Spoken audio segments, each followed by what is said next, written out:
చూద్దాం. తమిళనాడులోని రామనాథపురంలోని ఘోర రోడ్డు ప్రమాదం చోటు చేసుకుంది. రామేశ్వరం దగ్గర ఆగి ఉన్న కారును లారీ ఢీకొట్టింది. ఈ ప్రమాదంలో 5 మృతి చెందగా 4 పరిస్థితి విషమంగా ఉంది. శబరిమల వెళ్లి తిరిగి వస్తుండగా ఈ ప్రమాదం జరిగింది. మృతుల్లో ఏపీలోని విజయనగరానికి చెందిన అయ్యప్ప భక్తులు ఉన్నారు. మెరకముడిదం మండలానికి చెందిన 4 మృతి చెందారు. మృతులు కొరప కొత్త వలసకు చెందిన రామకృష్ణ, అప్పలనాయుడు, రాము, చంద్రరావుగా గుర్తించారు.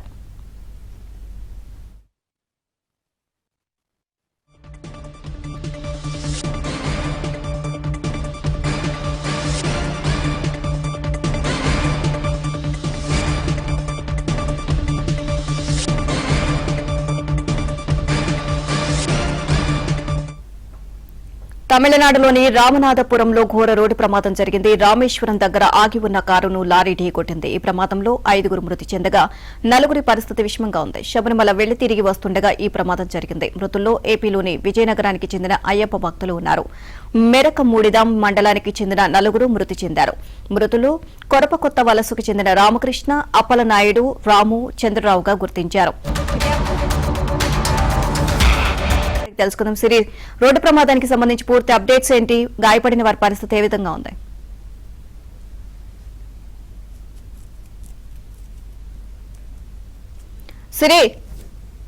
సిరి, రోడ్డు ప్రమాదానికి సంబంధించి పూర్తి అప్డేట్స్ ఏంటి? గాయపడిన వారి పరిస్థితి ఏ విధంగా ఉంది?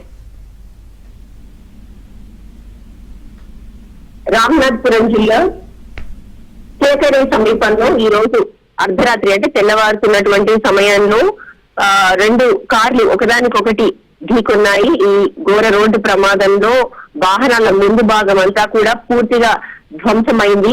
వెహికల్లో ఉన్నటువంటి ప్రయాణికులకు బలమైన గాయాలయ్యాయి. అందులో ప్రయాణిస్తున్నటువంటి 5 అక్కడికక్కడే మృతి చెందారు. 7 ప్రయాణికులకి తీవ్రంగా గాయాలయ్యాయి. గాయపడిన వారిని వెంటనే అంబులెన్స్ లో ఆసుపత్రికి తరలించారు. చికిత్స అందిస్తున్నటువంటి వైద్యులైతే గాయపడిన వారికి చికిత్స అందిస్తున్నాం, కానీ పరిస్థితి అత్యంత క్లిష్టంగా ఉందని, మరణాల సంఖ్య మరింత పెరిగే అవకాశం ఉందంటూ కూడా చెప్తున్నారు. ప్రమాదంలో ఆంధ్రప్రదేశ్ నుండి రామేశ్వరానికి దర్శనార్థం బయలుదేరినటువంటి అయ్యప్ప భక్తులు ప్రయాణిస్తున్నారని తెలుస్తోంది.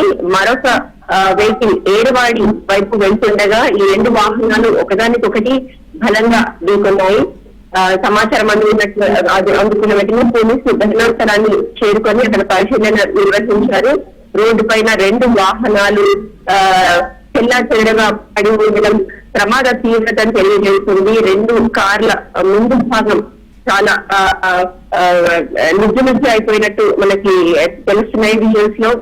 అయితే ప్రమాదానికి ఖచ్చితమైన కారణాలు తెలుసుకునేందుకు దర్యాప్తు కొనసాగుతున్నారు.